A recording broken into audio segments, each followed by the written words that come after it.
Hi friends, അസ്സാം വലൈക്കും. അപ്പോൾ ഇന്ന് ഞാൻ വന്നിട്ടുള്ളത് ഒരു കടലമിഠായിൻ്റെ റെസിപ്പി ആയിട്ടാണ്. മുതിർന്നവർക്കും കുട്ടികൾക്കും ഒരുപോലെ ഇഷ്ടപ്പെടുന്ന ഒരു മിഠായിയാണ് കടലമിഠായി. അപ്പോൾ നമുക്ക് കടകളിൽ നിന്നൊക്കെ കിട്ടുന്ന അതേ രുചിയിൽ നമുക്ക് കടലമിഠായി എങ്ങനെ വീട്ടിൽ ചെയ്തെടുക്കാൻ നോക്കാം. വളരെ സിമ്പിളായിട്ട് തന്നെ നമുക്കിത് ചെയ്തെടുക്കാം. അപ്പോൾ എല്ലാവരും വീഡിയോ ഒന്ന് സ്കിപ്പ് ചെയ്യാതെ തന്നെ കണ്ടു നോക്കുക. അപ്പോൾ ഞാനിവിടെ ഒരു പാൻ എടുത്തിട്ടുണ്ട്. ഇതിലേക്ക് ഞാൻ 2 അച്ച് ശർക്കര ഒന്ന് ഉരുക്കിയിട്ട് അരിച്ചെടുത്തിട്ടുള്ളതാണ്. 1 കപ്പുണ്ട്, അത് ഞാൻ ഇതിലേക്ക് ഒഴിച്ചു കൊടുക്കുന്നുണ്ട്. ഇനി ഇതിലേക്ക് ഒരു ഫ്ലേവറിന് വേണ്ടിയിട്ട് നമുക്ക് 1/2 ടീസ്പൂൺ ഏലക്കാപ്പൊടി ചേർത്ത് കൊടുക്കാം. ഇനി ഇത് നന്നായിട്ട് തന്നെ നമുക്കൊന്ന് തിളപ്പിച്ചെടുക്കണം. തിളപ്പിച്ച് നന്നായിട്ടൊന്ന് കുറുക്കിയെടുക്കണത്. ഇപ്പോൾ നമ്മുടെ ശർക്കര നന്നായിട്ട് തന്നെ ഒന്ന് കുറുകി വന്നിട്ടുണ്ട്. ഇതുപോലെ നന്നായിട്ട് പതഞ്ഞ് വരുന്ന ആ ഒരു സമയമാണ് നമ്മുടെ ഇതിൻ്റെ കറക്റ്റ് പാകം എന്ന് പറയുന്നത്. ഞാനിപ്പോൾ ഇതിലെടുത്ത് കാണിക്കുമ്പോൾ നിങ്ങൾക്ക് മനസ്സിലാകുന്നുണ്ടാവും. ഇനി ഇതിലേക്ക് ഞാൻ 1 കപ്പ് കപ്പലണ്ടി ചേർത്ത് കൊടുക്കുന്നുണ്ട്. ഇത് ഞാൻ വറുത്തിട്ട് അതിൻ്റെ തൊലിയൊക്കെ ഒന്ന് കളഞ്ഞെടുത്തിട്ടുള്ളതാണ്. നിങ്ങൾ വറുക്കാത്ത വാങ്ങിക്കുന്നുണ്ടെങ്കിൽ ചെറുതായിട്ടൊന്ന് ചൂടാക്കിയതിന് ശേഷം തൊലിയൊക്കെ ഒന്ന് കളഞ്ഞിട്ട് ഇതുപോലെ ചേർത്ത് കൊടുത്താൽ മതി.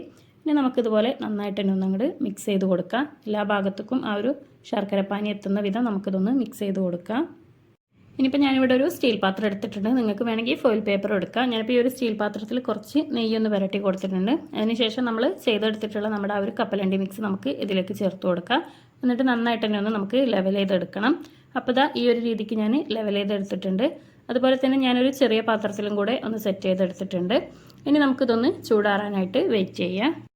അപ്പോൾ ഞാൻ ചൂടാറിയതിന് ശേഷം നമ്മുടെ പാത്രത്തിൽ നിന്ന് കപ്പലണ്ടി എടുത്തിട്ടുണ്ട്. നിങ്ങൾക്കിത് കട്ട് ചെയ്തെടുക്കണം എന്നുണ്ടെങ്കിൽ നല്ലോണം ചൂടാറുന്നതിന് മുന്നേ തന്നെ ഒന്ന് ചെറുതായിട്ട് കത്തി വെച്ചിട്ടൊന്ന് കട്ട് ചെയ്തെടുത്താൽ മതി.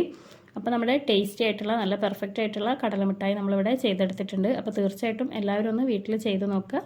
കുട്ടികൾക്കൊക്കെ നമുക്ക് ഹെൽത്തി ആയിട്ട് തന്നെ നമ്മുടെ വീട്ടിൽ വെച്ചിട്ട് ചെയ്ത് കൊടുക്കാൻ പറ്റിയിട്ടുള്ള നല്ല അടിപൊളി ടേസ്റ്റി ആയിട്ടുള്ള കടലമിഠായിയാണ്.